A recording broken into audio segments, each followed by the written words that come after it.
My name is Sylvia Nasser, the author of Grand Pursuit, The Story of Economic Genius. The History of Economic Progress in 4 minutes. 1811. The average Englishman lives little better than a Roman slave. Potatoes are a luxury. 1840. The mid-Victorian boom marks the beginning of the modern revolution in living standards. 1842. Charles Dickens writes an instant bestseller, The Christmas Carol. He calls for an end to class warfare and better wages. 1850. Henry Mayhew, a founder of Punch, invents investigative reporting with a 90-part series about London's poorest workers. 1866. Labor's share of national income is rising. Karl Marx's own income puts him in the top 2% of British households. 1867. Das Kapital goes to press without Karl Marx ever visiting a factory. 1870.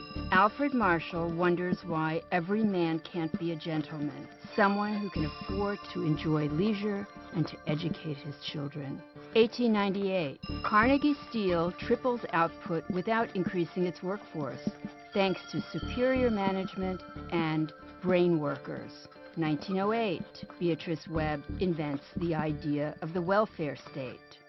1911. Irving Fisher endorses the idea of a diversified stock portfolio.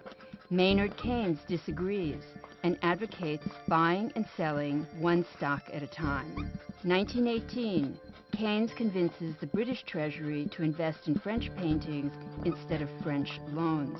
Irving Fisher invents the cost of living adjustment, raising his staff's salaries in step with inflation. 1929. Austrian economist Friedrich Hayek predicts that the U.S. boom will end in a bust.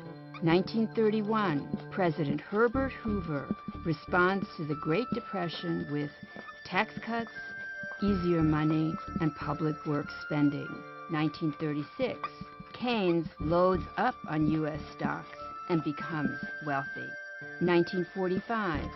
Hayek warns that government control of the private sector will destroy political freedom, yet supports government action to promote post-war economic recovery. 1952. Mao Zedong comes to power. China's standard of living is only 50% of Africa's and 5% of America's. 1960. Joan Robinson denies that the Great Leap has resulted in famine even as Mao declines foreign food aid. 1963. Paul Samuelson says he'd rather write the nation's economic textbooks than its laws. JFK proposes a tax cut that leads to faster economic growth and a falling federal deficit. 1979. Milton Friedman convinces President Jimmy Carter that easy money and too much regulation is to blame for the nation's economic woes. 1998. Amartya Sen becomes the first Asian to win an economics Nobel. 2010. Even after the worst financial crisis since the 1930s, U.S. per capita income is still higher than at the peak of the 1990s boom or in the mid-aughts. For the story of how economic geniuses changed history, read Grand Pursuit by Sylvia Nasser.